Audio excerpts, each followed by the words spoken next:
educators, teachers, parents, and fellow students. My name is Haktan Sarirat and I am 10 years old. I study at on the Phnom Penh campus and I'm very excited to be here with you all. And I'm going to read you all a book. The title is Water City and it was written by Kira Fred. Please sit back and enjoy my reading and summary. Living near water. Each year, millions of people from around the world travel to Venice, Italy. This famous city of canals and bridges was built on more than 100 islands. Venice is the world's best-known water city, but it is certainly not the only one. Water cities are places that are built on or near a body of water. Some water cities are tiny, while others are huge. They are found near or in water on every continent, except Antarctica. They exist for many different reasons, and each one has an interesting story to tell. Europe, Amsterdam, Netherlands. Amsterdam is another European city that is famous for its canals.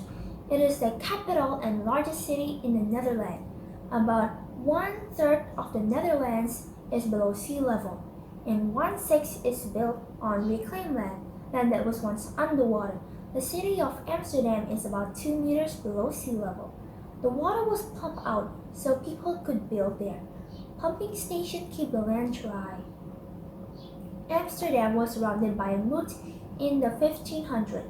More people moved there in the 1600s as the city grew.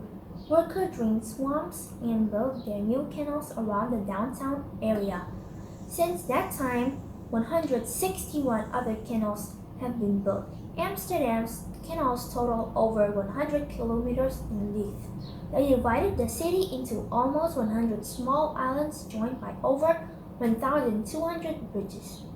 The canals were the city's main transportation routes for centuries. Now, they are mainly used by smaller boats. However, they are still an important part of Amsterdam's character.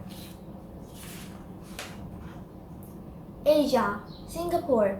Singapore is the world's only island city-state, an island that is both a city and independent country. It is made up of about 63 islands. Singapore depends on goods from other places since it has few natural resources of its own. Singapore is much larger than it was before the 1960s. Like Amsterdam, it has grown by reclaiming land that was once underwater. However, instead of pumping out of the water, Singapore has added land by dumping rocks and sand into the sea. A project begun in 2016 will use Amsterdam's methods to increase its land area. Dubai, United Arab Emirates. Dubai is a modern city in the United Arab Emirates. One of its largest building projects is Plum Islands. 3 human-made islands shaped like plum trees. The islands are being built along the coast by piling up huge amounts of sand and rock. They are adding hundreds of miles of coastline to the city as well as thousands of homes. Construction began in 2021. The first island was finished in late 2016. Africa, Gambia, Benin. Gambia is the largest stilt village in Africa. The village is located in the middle of Lake Nakwi in the country of Benin. Gambia has about 20,000 people and 3,000 buildings. Only the school and cemetery are located on land. This water village began at least 300 years ago. During that time, a powerful tribe called the Fon captured and sold members of other tribes into slavery. The Fon's religion did not let them pursue people who live on water. Another tribe, the Tufinu, escaped to land Nakwi to avoid capture. They built a stilt village and set up a way of life that continues to this day. The name of their village means "we survive." Most villagers make their living by fishing. They keep the birdfish using underwater fences. They also keep chickens and goats on patches of grass that grow in the water. People travel in long, narrow canals. South America, Euro's floating village, Peru. Like the Tufinu, the people of Euro's floating village moved to water for safety. The Euro people escaped to land Titicaca for over 500 years ago, when other people took over their land. About 2,000 Euro now live on about 70 floating islands made of reeds. The islands, which are 1.2 to 2.4 meters thick, break down from the bottom. New reeds must be added on top all the time. The Euro people also use the reeds to make canals, homes, and furniture. North America, Mexico, Mexico. The Aztec people ruled large parts of Mesoamerica between the 14th and 16th centuries. A story says that they came from an island near the Pacific coast of Mexico. The story also says that their god told them to find a new place to live. After looking for 200 years, they found a city that is now known as Mexico City. Some historians think that Mexico is where the Aztec people came from. This small human-made island is in the same place as the Aztec island shown on a 1579 map. Also, the early people used small canals almost exactly like the ones used there today. Mexico is home to about 800 people. This water town is sometimes called the Mexican Venus.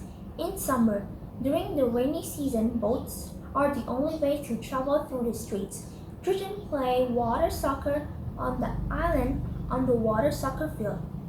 Auckland, New Zealand. This city of 1.5 million people is on the North Island of New Zealand in the South Pacific Ocean. It is located between two large harbors on an isthmus less than 2 kilometers wide at its narrowest point. Auckland's nickname is the City of Sails. About 1/6 of its residents own a boat. The city has thousands of beaches. Water-related activities include swimming, surfing, fishing, diving, kayaking, and beach horseback riding. People and water. Many kinds of water city exist besides the one you just read about. For instance, Italy has a tiny fishing town with brightly colored home built on steep cliffs. Northern California has a floating community made up of houseboats. People in the military may spend months living on aircraft carriers. Water means different things to different people. For residents of water cities, it may mean fun, work, safety, a connection with nature, or a way of life.